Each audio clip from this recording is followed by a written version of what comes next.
Halo anime lovers, senang bertemu dengan Anda semua. Pada video kali ini, kita akan membahas film serial anime legendaris, Slam Dunk. Pada video sebelumnya, setelah mengalahkan mantan para pemain Sanoh terdahulu, tim Sanoh bergegas melihat rekaman pertandingan Shohoku. Mereka secara matang, menyoroti satu persatu pemain Shohoku, mencari kelemahannya dan merencanakan taktik yang cocok untuk membendung pergerakan para pemain Shohoku. Sementara keesokan pagi harinya, saat Sakuragi hendak melakukan latihan, ia melihat pelatih Anzai tertidur pulas. Sakuragi menyadari dan kagum kepada pelatih Anzai. Semalam suntuk ia bekerja mencari taktik terbaik demi kemenangan Shohoku, saat akan berhadapan dengan tim Sanoh. Bagaimanakah kelanjutan kisahnya? Tapi, sebelum kita lanjut, jika ingin mengetahui lanjutan kisahnya setelah video ini, silahkan kunjungi playlist channel Animania M6. Tersedia video lanjutan, khusus bagi para subscriber. Tak perlu berlama-lama lagi, mari kita saksikan bersama alur ceritanya. Cahaya fajar baru saja merayapi langit, namun di lapangan terbuka, seorang pemuda berambut merah sudah berlatih sendirian. Keringat membasahi dahinya. Napasnya berembus teratur, dan matanya tak lepas dari ring basket di kejauhan. Sakuragi Hanamichi tahu betul, waktu tak bisa disia-siakan. Teknik yang selama ini bukan bagiannya, kini menjadi kunci untuk menantang raksasa sejati, Sanoh Kogyo. Tidak cukup hanya mengandalkan Rukawa, tidak cukup hanya berlari dan melompat lebih tinggi. Dia sendiri harus lebih kuat. Kilasan ingatan muncul, saat Haruko memberikan kata-kata penyemangatnya, harapan yang ia sematkan, membakar semangat Sakuragi.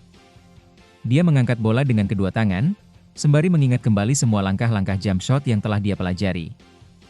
Wajahnya lurus menatap ke arah ring, sementara badannya sedikit membungkuk ke depan. Lalu, dengan kepercayaan diri penuh, bola dilambungkan menuju ke arah ring. Beberapa saat sebelum bola menyentuh ring, tiba-tiba Sakuragi membelalakan matanya, merasa lemparan jump shot yang dilakukannya tidak presisi. Dan benar saja, bola jatuh di tepi ring menyebabkan bola bergulir menjauhi lubang ring dan gagal. Sakuragi menghela napas, menenangkan pikirannya. Dirinya merasakan tubuh bagian bawah tidak seimbang. Lalu ia merenggangkan kaki, membungkukkan badan, dan kembali melakukan sedikit pemanasan. Sekali lagi, dia melakukan percobaan jump shot. Jarinya menggenggam bola, dan matanya menatap lurus ke arah ring. Saat tubuhnya melayang di udara, gerakannya lebih terkendali dan selaras. Tangannya dengan presisi melepaskan bola. Seketika bola meluncur mulus membelah udara dan masuk sempurna tanpa menyentuh bibir ring. Sakuragi menatap ring itu sesaat, lalu mengepalkan tangannya. Hari baru telah dimulai, dan ini bukan sekadar latihan. Hari kedua kejuaraan nasional telah tiba. Langit di atas arena pertandingan tampak cerah, namun atmosfer di dalam lapangan begitu mendung bagi mereka yang tidak siap menghadapi tekanan. Hari ini, setiap tim yang tersisa di turnamen akan bertarung serentak di berbagai lapangan. Tim-tim unggulan, yang telah menunggu di babak kedua, kini bersiap menyambut para pesaing yang baru saja melewati pertarungan melelahkan di babak pertama. Di satu sisi lapangan, Meiho, wakil dari Aichi, akan berhadapan dengan Josei, perwakilan tangguh dari Shizuoka. Di sisi lain, di arena yang berbeda, Kainan, raksasa dari Kanagawa, siap menunjukkan dominasinya saat bertemu Umamiya, wakil dari Iwata. Namun, sorotan utama tetap mengarah ke pertandingan puncak nanti, Shohoku melawan Sanoh, duel yang telah dinantikan banyak orang. Di tribun pers, Aida menyerahkan tugas liputan pertandingan Meiho melawan Josei kepada Machida, reporter baru yang terlihat begitu bersemangat. Seolah-olah ia adalah Superman yang baru saja mendapat tugas rahasia. Sementara itu, Aida dan Nakamura meninggalkannya untuk meliput laga yang lebih besar, Shohoku kontra Sanoh, pertarungan antara harapan dan dominasi. Peluit panjang berbunyi, mengawali duel antara Kainan dan Umamiya. Di awal pertandingan berjalan, Kainan menguasai ritme pertandingan. Maki, sang kapten Kainan, segera mengambil kendali permainan. Gerakannya begitu tenang, penuh percaya diri, seakan dialah arsitek yang merancang setiap detik pertandingan. Umamiya berusaha bertahan, namun tekanan yang mereka hadapi terlalu besar. Kainan bermain seperti mesin yang sudah diatur untuk menang. Umpan cepat, pergerakan rapi, dan transisi serangan yang nyaris sempurna membuat Umamiya tak mampu mengimbangi. Di tribun, penonton bersorak lantang, mendukung tim favorit mereka dengan penuh semangat. Saat bola berpindah ke tangan Maki setelah umpan matang dari rekannya, ia langsung menerobos pertahanan. Gerakannya tajam, seolah menari melewati para pemain Umamiya. Langkahnya semakin mendekati ring, ini momen emas. Maki bersiap melakukan layup, tetapi di saat yang sama, dua pemain Umamiya melompat bersamaan, menghadang jalannya menuju keranjang. Namun, Maki bukanlah pemain biasa. Dalam sepersekian detik, ia membaca situasi dengan jeli. Tanpa ragu, ia menghentikan gerakannya di udara, lalu dengan cekatan, mengirim umpan cepat keluar pertahanan. Para pemain Umamiya terbelalak, jebakan mereka gagal total. Di bangku cadangan, pelatih Takano tetap tenang. Tatapannya tajam, mengamati permainan anak asuhnya dengan penuh keyakinan. Ia tahu, kemenangan hanyalah soal waktu. Jin menerima bola passing dari Maki dengan tenang. Saat bola berada dalam genggamannya yang erat, dan dengan sorot matanya yang tajam, Jin bersiap melakukan tembakan. Sorakan menggema dari tribun Kainan. Nama Jin diteriakkan dengan penuh semangat, mengguncang atmosfer pertandingan. Suasana dipenuhi euforia kemenangan, seolah tak ada yang bisa menghentikan dominasi mereka. Di tengah lapangan, Jin berdiri tegak, matanya tajam, penuh konsentrasi. Bola terangkat perlahan dalam genggamannya, lalu meluncur dari ujung jarinya dengan presisi sempurna. Gerakannya begitu indah, hasil dari ribuan latihan yang menempa dirinya menjadi seorang penembak jitu. Tak ada keraguan di wajahnya, hanya keyakinan mutlak. Pemain Shohoku terpaku, mata mereka mengikuti lintasan bola yang membelah udara dengan mulus. Waktu seakan melambat sesaat sebelum bola menghujam jaring tanpa menyentuh ring. Itu adalah lemparan 3 angka kelima Jin. Sebuah pukulan telak bagi Umamiya. Babak pertama hampir berakhir, hanya tersisa 4 detik, dan papan skor menunjukkan realitas yang pahit, 48-20, Kainan jauh di depan. Di sisi lapangan, Aida menyaksikan dengan tatapan penuh kepastian. Tak ada kejutan di pertandingan ini. Kainan berada di jalur kemenangan, dan sepertinya tak ada yang bisa mengubah itu. Umamiya mencoba membalas. Seorang pemainnya menginisiasi serangan dengan passing cepat, berharap bisa menyusup ke pertahanan Kainan. Namun, Nobunaga yang sudah membaca pergerakan itu, dengan sigap, ia memotong jalur bola dan menguasainya. Mata Nobunaga menyala dengan determinasi. Tak ada ruang untuk keraguan. Kainan adalah penguasa lapangan, dan kemenangan adalah milik mereka. Jantung Nobunaga berdegup liar. Napasnya memburu, tapi pikirannya tajam, terfokus. Tanpa ragu, ia melesat ke udara, tubuhnya menembus batas gravitasi seolah menantang langit. Tangannya menggenggam bola dengan mantap, melakukan dunk pertama dalam perjalanan Interhigh-nya. Seisi stadion meledak, sorakan membelah udara, menggema dari tribun yang penuh sesak. Riuh suara penonton berpadu dengan gemuruh langkah di lapangan, menggetarkan atmosfer pertandingan. Nobunaga seperti elang yang baru saja mengepakkan sayapnya di angkasa, menandai awal dari sesuatu yang lebih besar. Sementara itu, di lapangan lain, pertarungan tak kalah sengit tengah berlangsung. Meiho, wakil tangguh dari Aichi, berhadapan dengan Josei, kebanggaan Shizuoka. Dalam sekejap, sebuah tangan besar terangkat ke langit, seolah hendak merengkuh sesuatu yang tak kasat mata. Tangan itu milik Morishige Hiroshi. Raksasa dari Meiho itu melompat, matanya terkunci pada Kapten Josei yang tengah melayang untuk layup. Keduanya beradu di udara, sejenak membentuk siluet dua pejuang yang bersaing memperebutkan supremasi. Tapi Hiroshi lebih tinggi, dan lebih kuat. Dengan satu sapuan dahsyat, tangannya menghantam bola, menolaknya jauh dari ring. Udara seolah bergetar saat bola memantul dengan kecepatan liar ke arah berlawanan.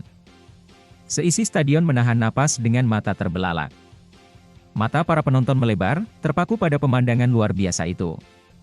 Bangku cadangan Josei membisu, pelatih dan pemain sama-sama terkejut. Bahkan sang kapten sendiri terbelalak, layup terbaiknya, yang ia yakini tak terjangkau siapapun, ternyata masih bisa dihentikan. Dan lebih mengejutkan lagi, Hiroshi mampu melompat lebih tinggi darinya. Lapangan bergemuruh saat para pemain Meiho menguasai bola. Seperti gelombang pasang yang menerjang tanpa henti, mereka melesat ke depan, menembus garis pertahanan Josei yang mulai goyah. Langkah-langkah cepat berpadu dengan dentuman bola yang memantul di atas kayu lapangan, membentuk irama liar yang memacu adrenalin. Dari bangku cadangan, pelatih Meiho berdiri, meski wajahnya tetap tenang. Tangannya terkepal, suaranya menghentak di tengah riuhnya arena. Seketika, Hiroshi tersentak. Seperti peluru yang baru ditembakkan, ia melesat ke depan, mengejar rekan-rekannya yang telah lebih dulu menyusun serangan. Otot-otot kakinya menegang, napasnya memburu, matanya tertuju lurus ke depan, di sanalah pertempuran sejati menantinya. Serangan Meiho kini mengalir lebih deras. Bayangan para pemainnya melesat di bawah sorotan lampu arena, membawa ancaman yang semakin nyata bagi pertahanan Josei yang kian terdesak. Kilatan gerakan cepat mewarnai lapangan saat Meiho melancarkan serangan balik ke pertahanan Josei.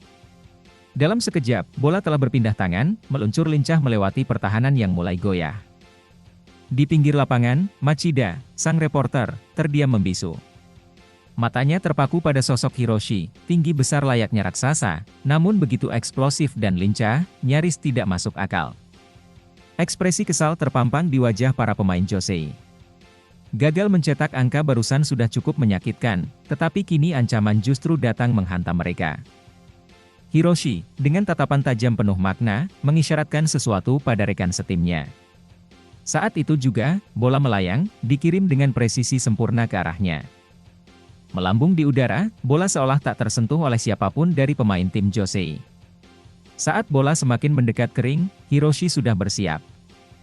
Dengan satu tolakan kuat, tubuh raksasanya melesat ke udara. Machida, yang menyaksikan pemandangan itu, membelalakan mata. Lompatannya luar biasa, bagaimana mungkin pemain sebesar itu bisa melayang begitu tinggi?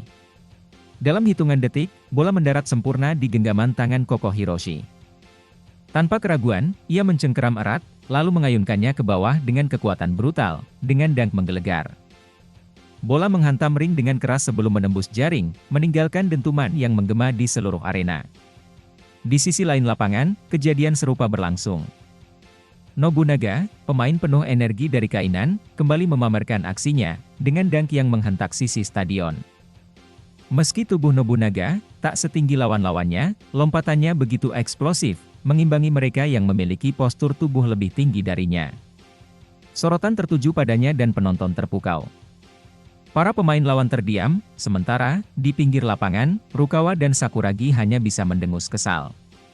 Sorotan yang seharusnya untuk mereka kini tertuju pada Nobunaga. Babak pertama pun berakhir, dengan skor 50-20 untuk keunggulan Kainan. Melukiskan keperkasaan tim Kainan yang tak terbantahkan. Namun di sudut lain arena, di tengah jeda pertandingan Kainan dan Umemiya, suasana berbeda terjadi. Akagi, dengan sorot mata menyala penuh semangat, berdiri tegap.